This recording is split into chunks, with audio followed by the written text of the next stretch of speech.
জানাই হাইকোর্টের নির্দেশে যে কমিটি তৈরি হয়েছিল সেই কমিটির যে রিপোর্ট সেই রিপোর্ট হাইকোর্টে পেশ হয়েছে মুর্শিদাবাদের দাঙ্গাকে নিয়ে।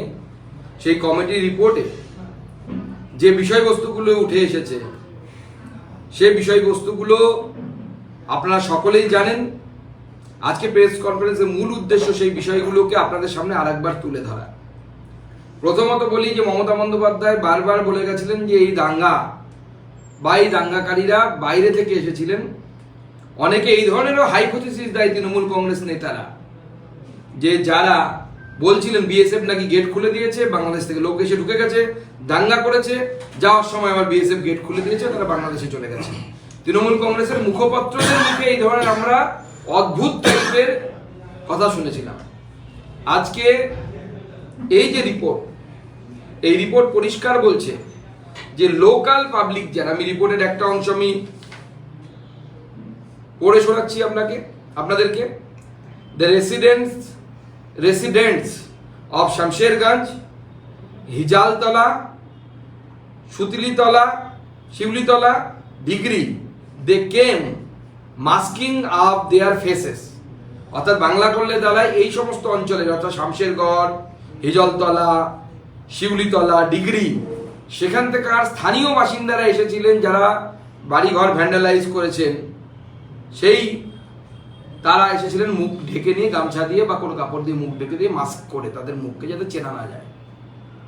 অর্থাৎ প্রথম পয়েন্ট হচ্ছে মুখ্যমন্ত্রী মমতা বন্দ্যোপাধ্যায় দিনের পর দিন এবং তার পার্টি রাজ্যবাসীকে মিথ্যে কথা বলেছে। মুখ্যমন্ত্রী বলেছিলেন বাইরের লোক আছে, আমরা প্রমাণ করে দেবো, অমুক করে দেবো, তমুক করে দেবো। উনি একটা এসআইটিও তৈরি করেছিলেন, তার রিপোর্ট এখন কি হয়েছে আমরা জানি না। কিন্তু এই পয়েন্ট আবার প্রমাণ করছে, তখন এসআইটির রিপোর্টেও প্রমাণ হয়েছিল, আবার প্রমাণ করছে যে কোনো বাইরের লোক নয়, স্থানীয় মানুষ সেটা করেছে। এবং মমতা বন্দ্যোপাধ্যায় এই দাঙ্গাকারীদেরকে বাঁচানোর জন্য চেষ্টা করেছেন, মিথ্যে কথা বলেছেন, রাজ্যের মানুষকে বিভ্রান্ত করেছেন। আজকে আমি মাননীয় মুখ্যমন্ত্রী মমতা বন্দ্যোপাধ্যায়ের কাছে দাবি করছি, রাজ্যের মানুষকে মিথ্যে কথা বলার জন্য ক্ষমা চান। রাজ্যের মানুষের কাছে উচিত, পশ্চিমবঙ্গবাসীর কাছে হাত জোর করে তার ক্ষমা চাওয়া উচিত যে আমি মিথ্যে কথা বলেছিলাম সেই সময়। মমতা বন্দ্যোপাধ্যায় এটা যেন স্বীকার করেন, কারণ মুখ্যমন্ত্রী হয়ে তিনি মিথ্যে কথা বলছেন, এটা আমাদের জন্য অত্যন্ত লজ্জার, পশ্চিমবঙ্গবাসী হিসেবে লজ্জার যে একজন মুখ্যমন্ত্রী, পশ্চিমবঙ্গের মুখ্যমন্ত্রী, তিনি মিথ্যে কথা বলছেন বাংলার মানুষকে বোকা বানানোর জন্য। শুধু তাই নয়, এই রিপোর্ট বলছে, আবার আমি পড়ে শোনাচ্ছি, রিপোর্ট থেকে কোট করছি, local councillor namely Mehboob Alam, যার নাম স্থানীয় বাসিন্দারা বারবার বলেছেন, যখন আমি ভিজিটে গেছিলাম প্রায় 5 ঘন্টা আমি সেখানে ছিলাম, এর নাম লোকাল বাসিন্দারা বলেছিল, যাদের বাড়ি ঘর ভেঙে তছনছ করে দেওয়া হয়েছিল, মন্দির ভেঙে দেওয়া হয়েছিল, তাদেরকে শ্লীলতাহানি করার চেষ্টা করা হয়েছিল। মেয়েরা, বাচ্চা মেয়েরা 11-12 পড়ে, কলেজে পড়ে, ইজ্জত বাঁচানোর জন্য বাড়ির ছাদ থেকে লাফ দিয়ে পালিয়ে গেছিল ঝাড়খণ্ডে, গিয়ে 10 দিন পর ফেরত এসেছিল। Mehboob Alam came with the miscreant on 11th April 2025। Mehboob Alam নিজে তৃণমূল কাউন্সিলর, সেই তৃণমূল কাউন্সিলর গুন্ডাদেরকে নিয়ে এসেছিল এই দাঙ্গা করার জন্য। আজকে আমি তৃণমূল কংগ্রেসের সেই হিন্দু নেতাদেরকে প্রশ্ন করতে চাই, এই জেলা থেকে শুরু করে গোটা রাজ্যের হিন্দু নেতাদেরকে, বলুন আপনাদের কাছে কি সলিউশন আছে? বিরাট তো মিছিল করছেন জগন্নাথ মন্দির নিয়ে। যখন আপনার এই মেহবুব আলমের মতো কাউন্সিলররা যখন দাঙ্গাকারীদেরকে নিয়ে আসবে, আপনার পুলিশ তখন কি করবে? এখানে বলছে পরিষ্কার যে পুলিশ চুপচাপ দাঁড়িয়েছিল। MLA is also present, MLA উপস্থিত ছিল সেখানে। On Friday he saw the vandalism, MLA উপস্থিত ছিল শুক্রবারে, সে দেখেছে যে ভ্যান্ডালিজম হচ্ছে, অর্থাৎ বাড়ি ঘর ভেঙে দেওয়া হচ্ছে, হিন্দুদের বাড়ি ঘর দোকান লুট করা হচ্ছে। অ্যান্ড ওয়েন্ট অ্যাওয়ে, রিপোর্ট বলছে, আমরা বলছি না, ওয়েন্ট অ্যাওয়ে, অর্থাৎ চলে গেলেন ওখান থেকে, বাঁচানোর চেষ্টা করলেন না হিন্দুদেরকে। এবং তার সাথে আরো কি কি লেখা আছে, but the violence continued on 12th April 2025 Saturday. পরিষ্কার বলছে যে বিধায়ক তারা বাঁচানোর চেষ্টা করেন। তাই তৃণমূল কংগ্রেসকে যে সমস্ত হিন্দুরা ভোট দেন তাদের কাছে আমি পরিষ্কার বলছি, আমি পরিষ্কার প্রশ্ন করতে চাই তাদের কাছে, আগামী দিনে যখন আপনার বাড়ি ভাঙা হবে, সেটা বালুরঘাট হোক বা বসিরহাট হোক, তখন কি তৃণমূল কংগ্রেসের পুলিশ বাঁচাতে আসবে, না জগন্নাথ মন্দিরের মিছিল যারা করেছে তারা বাঁচাতে আসবে? এখানে পরিষ্কার বলছে, যদি আমরা একটা দুটো ঘটনা দেখি।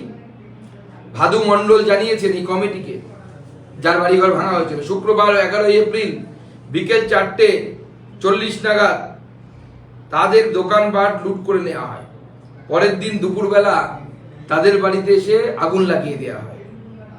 অর্থাৎ একদিন লুটপাট করা হচ্ছে, পরের দিন আগুন লাগানো হচ্ছে, মাঝখানে কিন্তু পুলিশ প্রায় 24 ঘন্টা চলে গেছে, পুলিশ নেই, তোমার দেখা নাই রে, তোমার দেখা নেই। প্রায় 113টি বাড়ি ক্ষতিগ্রস্ত হয় এবং তারা পালিয়ে যেতে বাধ্য হয় ওখানে। এবং তার সাথে সাথে তারা বারবার বলেছে, বিধায়ক থেকে শুরু করে স্থানীয় কাউন্সিলর, সাংসদ প্রত্যেকে এর সাথে জড়িত। এবং এটা বলা হচ্ছে যে 113টি বাড়ি ক্ষতিগ্রস্ত এবং মালদাতে যারা পালায়ন করে, অর্থাৎ যারা মালদাতে বেদবোনা থেকে পালিয়ে গিয়ে মালদাতে বৈষ্ণবনগরে পাল্লালপুরে গিয়ে আশ্রয় নিতে বাধ্য হন, সেখানে ফিরিয়ে আনার জন্য তাদেরকে ফটো তোলা হয়, জবরদস্তি করে তাদেরকে নিয়ে আসা হয়। লক্ষাধিক টাকার গহনা, আসবাবপত্র, গৃহপালিত পশু সমস্ত কিছু লুট করা হয়, এই রিপোর্টে বলছে, হাইকোর্টের তৈরি করা কমিটির রিপোর্টে বলছে। এবং বেদবোনাতে যখন সন্ত্রাস চলছে, অর্থাৎ শুক্রবার বিকেল 4টে, শনিবার বিকেল 4টে, 24 ঘন্টা হয়ে গেছে শুক্রবার থেকে শুরু হয়ে, পুলিশকে ফোন করা হয়েছে, পুলিশের কোনো ভূক্ষেপ দেখা যায়নি, পুলিশের কোনো অ্যাক্টিভিটি দেখা যায়নি।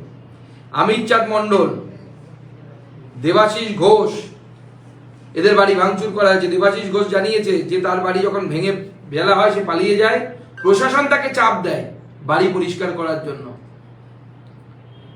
বাড়ি সারিয়ে দিতে প্রশাসন আসেনি, তাকে চাপ দেওয়া হয় যেন বাড়ি বেশি দিন এই অবস্থায় না থাকে। অর্থাৎ ভাঙচুর হয়েছে সেটা দেখানোও যাবে না, বলাও যাবে না, সাপ্রেশন অফ ফ্যাক্ট। তো অপরাধ, পুলিশ অপরাধ করছে, প্রশাসন অপরাধ করছে, প্রশাসনের বিরুদ্ধে তো মামলা হওয়া উচিত হাইকোর্টের নির্দেশে। সাপ্রেশন অফ ফ্যাক্ট করার চেষ্টা করা হচ্ছে। অমিত চাঁদ মণ্ডল তিনি জানান যে তাকে তার বাড়ির ভেতরে পরিবার সহ বন্ধ করে তালা লাগিয়ে পেট্রোল দিয়ে আগুন জ্বালিয়ে দেওয়া হয়। ভাবুন, এরা কথায় কথায় গুজরাট দাঙ্গার কথা মনে পড়ে। গুজরাটে তো তাও দুটো সম্প্রদায় মারামারি করেছিল। এটা দাঙ্গা বলা উচিত না, এটা one sided murder, ethnic cleansing যেটা বাংলাদেশে হয় সেটাই মুর্শিদাবাদে হয়েছে।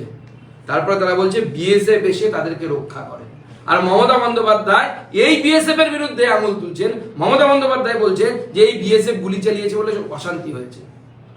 মমতা বন্দ্যোপাধ্যায় এবং তার প্রশাসনের একটাই রাগ, যে মমতা বন্দ্যোপাধ্যায়ের রাগটা কেন, যে বিএসএফ এসে এই অমিত চাঁদ মণ্ডলের মতো অন্যান্য হিন্দুদেরকে কেন বাঁচিয়েছে। দুটো হিন্দু মার্ডার হয়েছে, আরো 10টা হিন্দু পুড়িয়ে মারতো, তাহলে মমতা বন্দ্যোপাধ্যায় খুশি হতেন। এবং ওয়াকাফ আন্দোলনের বিরুদ্ধে ওনার যে ভোট ব্যাংক, সেই ভোট ব্যাংক মমতা বন্দ্যোপাধ্যায়কে তাহলে লাফিয়ে লাফিয়ে ভোট দিত। সেটা হয়নি বলে মমতা বন্দ্যোপাধ্যায় অখুশি। গোপাল মণ্ডল নামে এক ব্যক্তি এই রিপোর্টে জানিয়েছে যে জানিয়েছেন যে প্রশাসনের তরফে জবরদস্তি করে তাদেরকে সেই যে রিফিউজি ক্যাম্প সেখান থেকে তুলে নিয়ে এসে মাঠে, খোলা মাঠে রেখে দেওয়া হয়। প্রশাসনের একটাই উদ্দেশ্য ছিল, যেন তেন প্রকারের বৈষ্ণবনগরের পাল্লালপুর স্কুল, সেই স্কুলটাকে বা সেই স্কুলের যে রিফিউজি ক্যাম্প, সেই রিফিউজি ক্যাম্পটাকে খালি করে দেওয়া। শুধু তাই নয়, দুষ্কৃতীরা বাড়ির আশেপাশে সমস্ত জলের যে কানেকশন, সেই কানেকশনকে বন্ধ করে দেয় যাতে আগুন নেভানো না যায়। প্রশ্ন হচ্ছে, লোকাল অ্যাডমিনিস্ট্রেশনের হেল্প ছাড়া এটা মুসলিম গুন্ডা দাঙ্গাকারীরা কিভাবে করলেন? এই প্রশ্নটা প্রশাসনকে উত্তর দিতে হবে, মমতা বন্দ্যোপাধ্যায়কে উত্তর দিতে হবে। এই এবং এই যে ঘটনাগুলো আমরা বলছি, তার থেকে পুলিশ স্টেশনের দূরত্ব হচ্ছে 300 থেকে 400 মিটার। আজকে যে তৃণমূল কংগ্রেসের নেতারা যারা লাফিয়ে লাফিয়ে জয় বাংলা জয় বাংলা করে চিৎকার করেন, তাদেরকে আমি প্রশ্ন করতে চাই যে আগামী দিনে বসিরহাট হোক বা মঙ্গলকোট হোক বা শিলিগুড়ি হোক, যখন এইভাবে আক্রমণ হবে, মন্দির ভেঙে ফেলা হবে, সেই সময় তাদের বাঁচাবে কে? রাজ্য পুলিশ কি বাঁচাবে? এবং প্রত্যেক জায়গায় বারবার দেখা যাচ্ছে, সে হাওড়া গ্রামীণ হোক, মুর্শিদাবাদ হোক বা বেলডাঙ্গা হোক, সব জায়গাতে ভাঙচুর, অগ্নিসংযোগ, হিন্দু নারীদের শ্লীলতাহানি সমস্ত কিছু হচ্ছে পুলিশের সামনে, এবং পুলিশকে সেই সময়টা ল্যাটেন্ট পিরিয়ড, সেই সময় পুলিশকে নির্দেশ দেওয়া আছে, আনঅফিসিয়ালি অফিসিয়াল নির্দেশ দেওয়া আছে যে তোমরা কিছু করবে না, মুসলিম গুন্ডাদেরকে যা ইচ্ছে তাই করার ব্যবস্থা করবে। এই অধিকার মমতা বন্দ্যোপাধ্যায়কে কে দিয়েছে? হিন্দুদেরকে মারার, হিন্দুদেরকে কাটার, হিন্দুদের বাড়ি ঘর ভাঙার, হিন্দুদের শ্লীলতাহানি করার?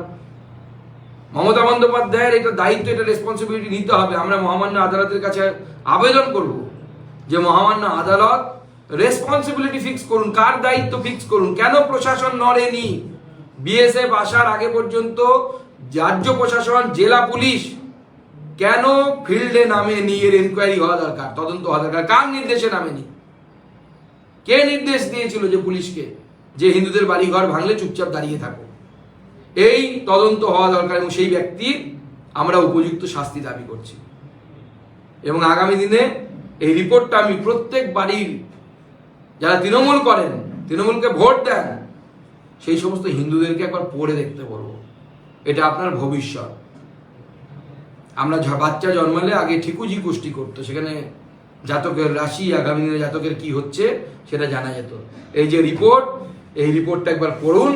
এই রিপোর্টে আপনার পশ্চিমবঙ্গের হিন্দুদেরকে যারা তৃণমূলকে ভোট দেন তাদের ভবিষ্যৎ লেখা আছে, তাদের ঠিকুজি গোষ্ঠী লেখা আছে। এটাই আপনাদের সাথে ভবিষ্যতে হতে চলেছে। ধন্যবাদ।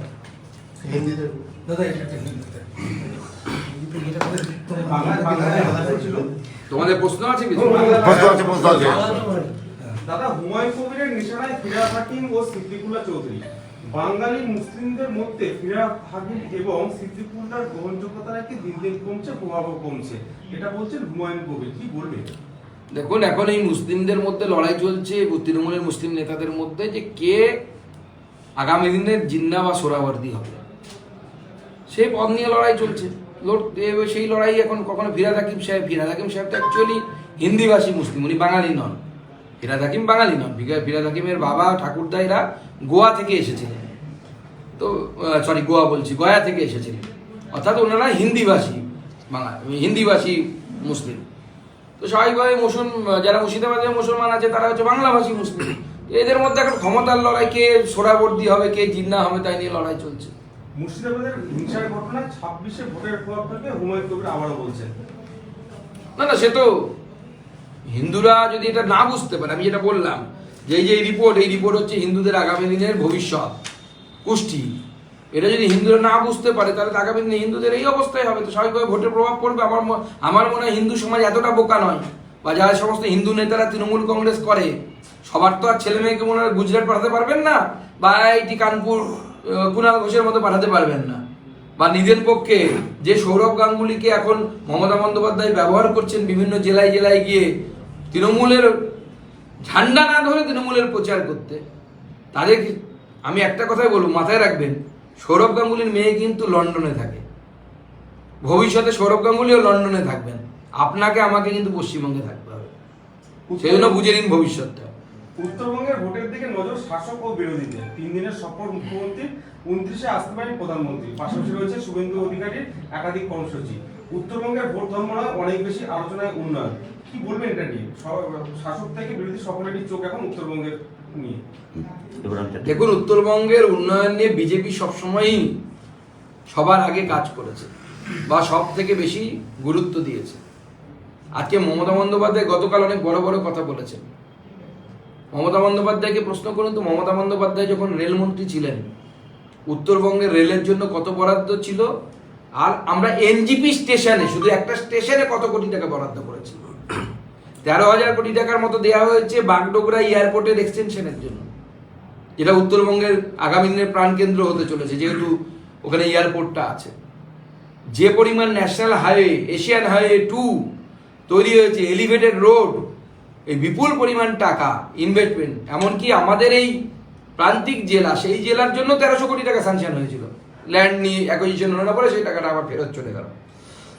এই বিপুল পরিমাণ অর্থ এর আগে কোনো সরকারের আমলে, কেন্দ্র সরকারের আমলে, এমনকি মমতা বন্দ্যোপাধ্যায় যখন স্বয়ং মন্ত্রী ছিলেন সেই সময় এই ধরনের করেনি, কোনো টাকার অ্যালটমেন্ট হয়নি। অমৃত ভারত স্টেশন উত্তরবঙ্গে এতগুলো, সেই জন্য নরেন্দ্র মোদী সরকার প্রথম থেকেই পিছিয়ে পড়া উত্তরবঙ্গ তার উন্নয়নের জন্য প্রতিশ্রুতিবদ্ধ, এবং আমরা সেই কাজটি করে যাব।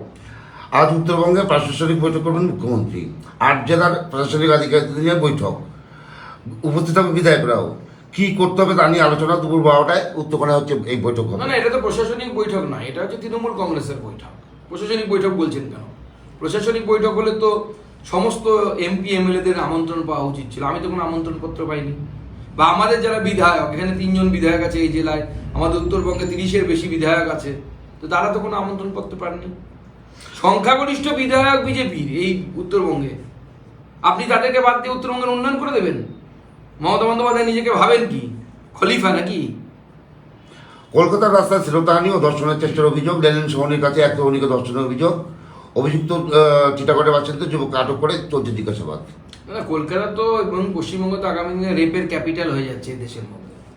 যে বিপুল পরিমাণ রেপ আমরা দিনের পর দিন দেখতে পাচ্ছি বা রেপের চেষ্টা দেখতে পাচ্ছি, তাও তো মমতা বন্দ্যোপাধ্যায় বলেছেন যে এফআইআর করবেন না, এফআইআর ধামাচাপা দিয়ে করতে বলেছেন, মানে তদন্ত করে আগে দেখতে তারপরে এফআইআর করতে। নিয়ম যে যদিও উল্টো, যে আগেই আপনাকে মহিলা কোনো অবজেকশন দিলে এফআইআর করতে হবে এবং তারপরে তার তদন্ত করতে হবে। কলকাতার আকাশে পরপর ড্রোন, সোমবার রাতে 4টি ড্রোনের হদিশ মিলেছে। কলকাতার বিভিন্ন জায়গায় অ্যালার্ট রয়েছে পুলিশ প্রশাসন থেকে সেনাবাহিনী। কিভাবে দেখছেন বিষয়টা? দেখুন, গুরুত্ব সহকারে দেখা উচিত। আর আমি তো আগেই বলেছিলাম, প্রত্যেকটি জেলা থেকে পাকিস্তানের পক্ষে পোস্ট করার জন্য বিভিন্ন লোক অ্যারেস্ট হচ্ছে। আমি বলেছিলাম তো আগে, যখন বাংলাদেশের সাথে এই পাকিস্তানের সাথে যুদ্ধ হয়নি সেই সময়, শুরু হয়নি সেই সময়, যে প্রচুর পাকিস্তানি আছে যারা পাসপোর্টে পাকিস্তানি নয়, মনের মধ্যে পাকিস্তানি আছে। তো সেই পাকিস্তানির সংখ্যা দিন দিন বাড়ছে পশ্চিমবঙ্গে। তো স্বাভাবিকভাবে দ্রোণ উড়বে, আর কি উড়বে? পুষ্পক বিমান তো আর উঠবে না। দাদা, সাঁতরাগাছিতে বিগত কয়েকদিন ধরে একটা রিনোভেশনের কাজ চলছে, রিকনস্ট্রাকশনের কাজ চলছে। ট্রেনের একটা বড় সমস্যা হচ্ছে, যাত্রীর একটা চলছে, মানে অসুবিধায় পড়ছেন যাত্রীরা, দূরপাল্লা ট্রেন হচ্ছে। এটা নিয়ে কিছু দেখুন, যখন ট্রেনের এই ধরনের রিপেয়ারিং এর কাজ হয়, স্বাভাবিকভাবে যাত্রীদের তো অসুবিধা হয়, এটা অস্বীকার করার জায়গা নেই। কিন্তু অসুবিধা না করে করারও কোনো পদ্ধতি আজ অবধি পৃথিবীতে আবিষ্কার হয়নি। তো রেলকে তো কাজও করতে হবে, এটা সাময়িক অসুবিধা হবে, তার জন্য আমরা অত্যন্ত দুঃখিত। যদি অনিচ্ছাকৃত বা ইচ্ছাকৃত যদি কোথাও জায়গায় দেরি হয়, সেক্ষেত্রে আমি বলবো যে আমাদেরকে জানাতে, আমরা মাননীয় রেলমন্ত্রীকে বিষয়টি অবগত করাবো যে অনেক সময় অফিসারদের গাফিলতি থাকে, তাদের জন্য দেরি হয়। সেরকম কোনো ঘটনা ঘটলে পরে আমাদেরকে জানাবেন। আমাদের স্থানীয় বিজেপির যারা এমএলএ এমপি, না হলে লোকাল কেউ আছে নেতা, তাকে জানান, আমি মাননীয় রেলমন্ত্রীর সাথে কথা বলবো। চাকরি হারাদের অবস্থান উত্তরবঙ্গের বালুরঘাট হিলি রেল লাইন দেখতে, তো আপনার সঙ্গে কিছু কথা হয়েছে? না, জিএম কনস্ট্রাকশনকে তার মতো কাজ করতে দিন না। এখানে আমাদের হস্তক্ষেপ করার প্রয়োজন নেই, তিনি তার মতো কাজ করবেন। প্রয়োজনে আমার সাথে কথা বলবেন, যদি প্রয়োজন হয় তবেই, নচেত আমরা সরকারি কাজে হস্তক্ষেপ করি না। আমরা তৃণমূল কংগ্রেস নই। সরকার সরকারের মতো কাজ করবে, আমরা আমাদের মতো কাজ করব। চাকরি হারাদের অবস্থান আন্দোলনের 15 দিন, রোদে পুড়ে জলে ভিজে অবস্থান। আজ বিধাননগর নর্থ থানায় শিক্ষক শিক্ষকদের তলব করা হয়েছে। গতকাল শিক্ষামন্ত্রী মুখ্যমন্ত্রীকে মেল করেছিল চাকরি হারারা। এই প্রসঙ্গে আরেকটা প্রশ্ন করে দিই। চাকরিহারাদের উপর লাঠিচার্জের ঘটনায় 2 জন শিক্ষক হাইকোর্টের দ্বারস্থ হয়েছিল। বিচারপতি তীর্থঙ্কর ঘোষের এজলাসে তার শুনানিও রয়েছে উল্টো দিকে। দেখুন, শিক্ষকদের উপর যে বর্বরচিত আক্রমণ হয়েছে, সেটা আন্দোলনকে বন্ধ করার জন্য বা স্তব্ধ করার জন্য তৃণমূল কংগ্রেস করিয়েছে, এ ব্যাপারে কোনো সন্দেহের অবকাশ নেই। থানায় তলব করেছে। এবং তার সাথে সাথে থানায় এই যে বারবার টিচারদেরকে ডাকা হচ্ছে, এটা একে তো আঘাত দেয়া, ক্ষত দেয়া, এবং তারপরে তার উপরে লঙ্কা এবং লবণ ছিটিয়ে দেওয়ার মতো কাজ তৃণমূল কংগ্রেসের সরকার তথা প্রশাসন করছে। ধর্মঘটে অনড় বাস মালিক সংগঠন। 22, 23, 24 বাস ধর্মঘটের ডাক, পুলিশের সঙ্গে ভিডিও কনফারেন্স গড়ল না ভরত। পুলিশের বিরুদ্ধে জুলুমের অভিযোগে বাস ধর্মঘটের ডাক। আজ বেলা 12টায় লালবাজারে মিটিং, বাস মালিকদের মিটিংয়ে সিপি মনোজ বার্মা থাকার কথা। দেখুন, সরকারের দায়িত্ব এটা রিজলভ করা, বাস মালিকরা কি চাইছে, তাদের দাবির যৌক্তিকতা আছে কিনা, সরকারকে দেখতে হবে। সরকার পেট্রোল ডিজেলের দাম কমাবে না। অন্যান্য রাজ্যে পেট্রোলে 5 টাকা, ডিজেলে মোটামুটি 10 টাকা করে ভর্তুকি দেওয়া হয় রাজ্য সরকারের তরফ থেকে। বিজেপি শাসিত সমস্ত রাজ্যে, এমনকি বেশ কিছু কংগ্রেস শাসিত রাজ্যেও দেওয়া হয়। মোদীজি যখন আহ্বান জানিয়েছিলেন রাজ্যের যে ট্যাক্স ভ্যাট সেখান থেকে কমানোর জন্য, আমাদের মুখ্যমন্ত্রী শোনেননি। আবার উনি বলবেন যে আমি ভাড়াও বাড়াতে দেবো না, এটা তো হতে পারে না। হয় আপনি ডিজেলের 10 লিটার প্রতি 10 টাকা করে দিন, ভর্তুকি দিন। দাদা, মুর্শিদাবাদ সেই মুর্শিদাবাদ যেখানে 71 সালে হিন্দু থেকে পালাতে হয়েছিল, এই মুর্শিদাবাদে ইমামরা ভাতা পাচ্ছে। আবার এই মুর্শিদাবাদে অবৈধভাবে বাংলাদেশি ছাত্ররা এসে আবার মাদ্রাসাতে থাকছে। এই রিপোর্ট তারপরে মুর্শিদাবাদ নিয়ে কি তাহলে চিন্তার বিষয় হয়ে যাচ্ছে? দেখুন, মুর্শিদাবাদ এবং মালদা আমার মনে হচ্ছে এটাকে এই দুটোকে নিয়ে বিশেষ কোনো প্ল্যান চলছে এবং সেটা আন্তর্জাতিক প্ল্যানও হতে পারে। এই বিষয়ে সচেষ্ট হওয়া উচিত, কিন্তু যতদিন না পর্যন্ত পশ্চিমবঙ্গে জাতীয়তাবাদী অর্থাৎ ভারতপন্থী সরকার গঠন না হবে ততদিন পর্যন্ত এই সমস্যা থাকবে। এর আগে কমিউনিস্টরা ছিলেন, তারা চাইনাপন্থী ছিলেন, আমাদের মানে এরপরে তৃণমূল কংগ্রেসের সরকার এসেছে, তারা কি পন্থী আপনারাই আমার থেকে ভালো জানেন। ভারতপন্থী তো নয়, এটুকু বলা যায়। কখনো তাদেরকে বাংলাদেশপন্থী মনে হয়, কখনো পাকিস্তানপন্থীও মনে হয়, মুর্শিদাবাদে গেলে পাকিস্তানপন্থী মনে হয়। তো সেই পন্থী সরকার থাকলে পরে স্বাভাবিকভাবে মুর্শিদাবাদ সেরকম পাকিস্তান মোডে চলবে।